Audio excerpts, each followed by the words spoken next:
All right, back. Now, in the second part, we get to the interesting part, and that is the splitting of the electric wave, the current component and the voltage component by half a cycle.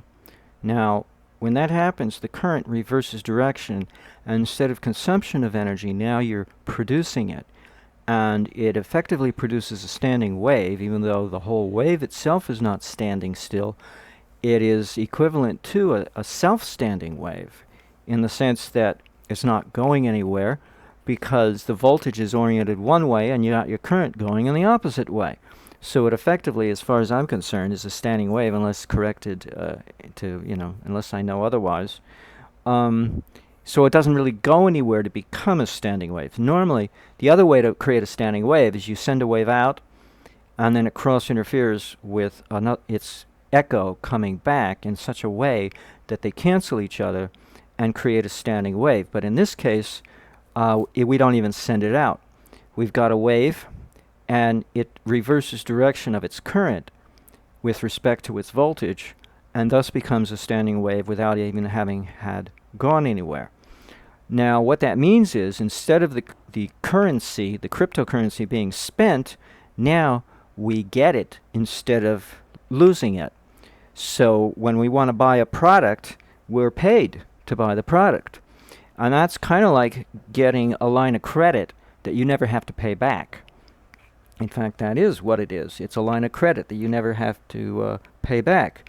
But again,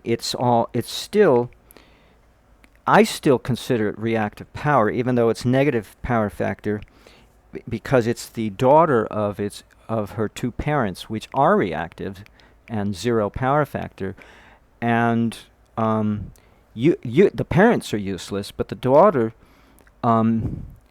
we can say she's a generator, but she's a fiction. She's a mathematical fiction. She's the result of the two parents. So we still haven't converted her into positive power factor that's real, that's actual, and we can spend. So in a sense, she's still a fiction. She's still reactive power, even though she's not zero power factor. She's negative power factor, but she's still reactive in the sense that she's not real. And this is something not covered by all the, lectures on reactive power. They concern themselves. Well, they don't concern themselves with negative power factor. They concern themselves merely with zero power factor and positive power factor, and that's it, as if negative does not exist. And some of them claim negative power factor does not exist. Well, it's true, it doesn't, except as a mathematical fiction, but we have to go there, just like imaginary numbers. We have to go there even though we don't want to. No, anything but that, because then we'll get free energy. That's the whole point of this. So having current reverse itself is like credit, getting a line of credit that you never have to pay back. You simply get it, and it keeps building along with the voltage. So now, see, we gave it a certain amount of a fraction of a species to begin with that actually cost us something. But we've converted it into credit, a line of credit that keeps accumulating and building at an exponential rate, because the more we have, the more quickly it builds, all along with the frequency. The frequency will also determine the growth rate, but also the accumulation. The amplitude of accumulation will also contribute to the growth rate, the two together. And since the accumulation is growing at a multiplicative value, it becomes an exponential, or if you prefer, a logarithmic growth rate. And so, but this is a growth rate not of money that cost us anything. It's money, it's credit that we get to spend, and we don't even get to pay it back. We don't even have to pay it back. We don't get to pay it back, and we don't have to. Either way you want to phrase it. And so it sounds ridiculous, but this is the first episode of this series. Maybe later on I'll think of a better way to explain it. But so far, this is the best I can do. This is my first draft, my first attempt at explaining this. So when the wave gets split, that's effectively what happens in the monetary analog of the real world. What would be happening if we did this in terms of orchestrating it somehow in some sort of cryptocurrency exchange system or network? That's what it would amount to. Credit we don't have to. So credit we don't have to pay back, but we can't spend it on anything useful. You know. It's kind of like, in the old days, they had banks had their own currency they exchanged with each other, and you and I, 100 years ago, would never see that currency. It was a special printed currency. Um, I forget what it was called. Um, they might have been banknotes. Yeah, they might have been called banknotes. And they were huge denominations, and they had to do with the assets of the bank, you know, to balance them out between each other because they did transactions with each other. I don't know, and that's the way they did it. And so they had huge denominations, and we're talking like huge. And these were paper specie, they were something you could put in your hand, but the public never got to see them. And you can go online and look it up. It's a very fascinating subject. So that's what's going on. It's like an in-house trading, so to speak, in huge amounts, and it keeps growing, and you don't have to pay it back. And it's a credit line. And you keep getting it because it's reversed itself. So splitting the wave, even though we can't spend it yet, is entirely important because we get to build it up at an exponential rate. And can you imagine having a credit line that does something like that? It's amazing. And that's all because of the complex of factors going on here. The transfer coil, the diodes, this capacitor over here, which may seem like it's on the other side of this transformer, but it's still on this side because it's strictly a voltage component. And so for all intents and purposes, its positioning over here may seem arbitrary, and it might be arbitrary. Maybe I could have put it over here just as readily. I don't know. I didn't even try that. But out of habit and prior experience, I always put my capacitor to the other side of the inductor to what is feeding it. It always works out better that way. And I think I did try it, and it didn't work. So I had to do it this way. I tried both ways. Yeah, but in past experience, I've always done it this way. For some reason, the current has to pass across the inductor to get to the target, the capacitor on the other side, for it to work. It's as if this is a magnet for voltage. It just wants to draw it here. In any case, so all these things help to split the wave. And then, of course, the spark gap, I believe what happens is it may not be dissipating a whole lot of energy, quite frankly, when it fires, when it arcs. But I think when it arcs, it realigns the voltage and the current waves back together again just for a split moment, which is enough to collapse the surge. Believe me, it doesn't take much. If we didn't have these buffers over here, the load would do the same thing. It would collapse the surge because it realigns it. It realigns the voltage with the amperage. So that's what the spark gap does, but it only does it for a fraction, teeny-weeny fraction of a second, and only once in a while to make sure this thing doesn't escalate and cook itself to the point of explosiveness and destroy itself with hyperinflation. So I've regulated it, but not by taxing. See, we get rid of the IRS. There's no taxes involved here. We simply stop the manufacturing process by bringing the two components of an AC wave back together again, the amperage and the voltage. I like to say amperage, I'm sorry. That's just the way I am. Because that's what I measure, so why should I call it current? I can't measure current with units of current, so why call it current? I might as well call it by its units. I'm trying to keep things simple for my simpleton brain. So that's all the spark gap does. It realigns the two wave components to stop the surge.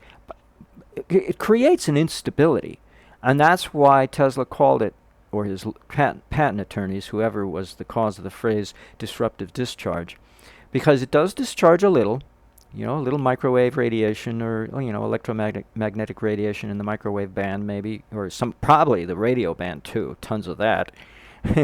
Maybe a little in the audio band, Oh yeah, of course, a little in the audio band. All kinds of bands. It's creating all kinds of waves.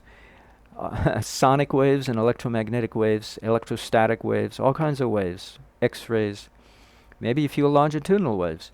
But that's not its function in the circuit. Its function is to disrupt the escalation of a surge by emitting a discharge.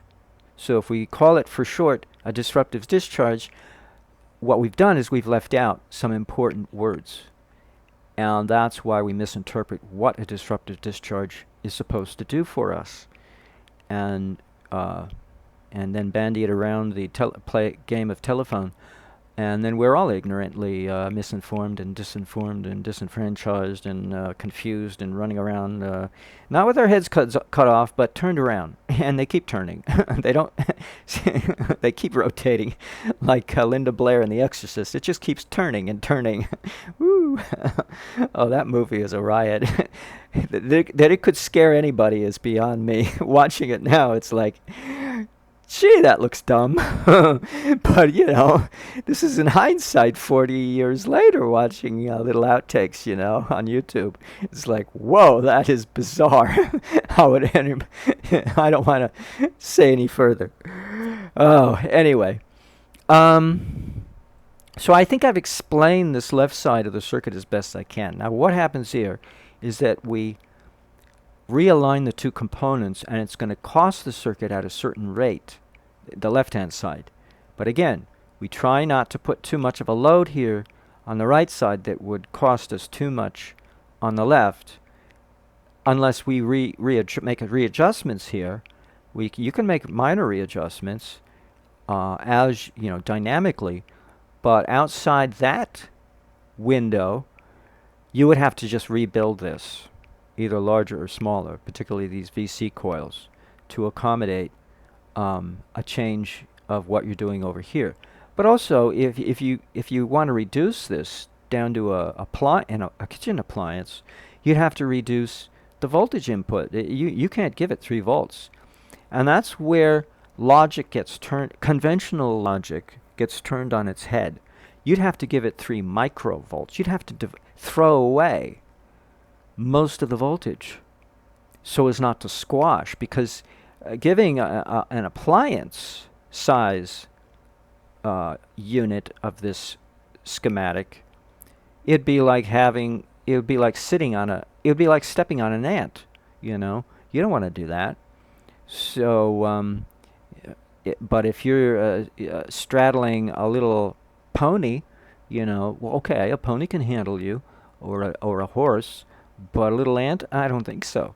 So you have to rate everything comparable. Everything has to be comparable, sized comparably, or else you squash it with too much input. So it's really different the way this thing functions, and I guess I've covered everything I needed to cover because I just wanted to get the ball rolling and get it started, get my subconscious working on this, because it's an important theme. You know, what would this mean in terms of money, in terms of cryptocurrency in particular, which makes it easier to envision what would be happening. I'm sure somebody could figure it out better than I, but I'm pretty definitely sure there's a one-to-one correlation. Whether or not we'd be allowed to do it legally is another matter, but thank God, if you build one of these units, hopefully, and if you don't go tell anybody that you've built one, hopefully nobody will come and confiscate it from you, provided the FCC never finds out, because you will be giving yourself away. So you've got to take measures and precautions so that you don't broadcast electrostatic and electromagnetic interference in your local radio wave neighborhood so that the FCC does not find out. But other than that, who should know, you know? You got your own little free energy circuit in the basement of your home, and so when the power goes out, your power is on, and hopefully the neighbors don't get mad and raid your place and destroy everything. So you share a little with them, with your neighbors, and make sure they're happy so that they don't go crazy and attack you. Hey, it's sharing, right? It's nothing wrong with that. But you don't have to save the world. You don't have to share it with the world, just with yourself and a few of your neighbors, and leave it at that. But how would that work in terms of money, in terms of cryptocurrency? I don't know, but I think this is at least a first good step to try to figure that out. I haven't covered everything, obviously. I haven't covered, well, what's the transformer, you know? But I'm going to leave it at this because that's as far as my mind can tolerate, or my body at this point. And I think it's a novel question to ask. You know, how would you convert this circuit of mine into a a cryptocurrency analogy that might even work. Who knows? Maybe somebody will figure that one out.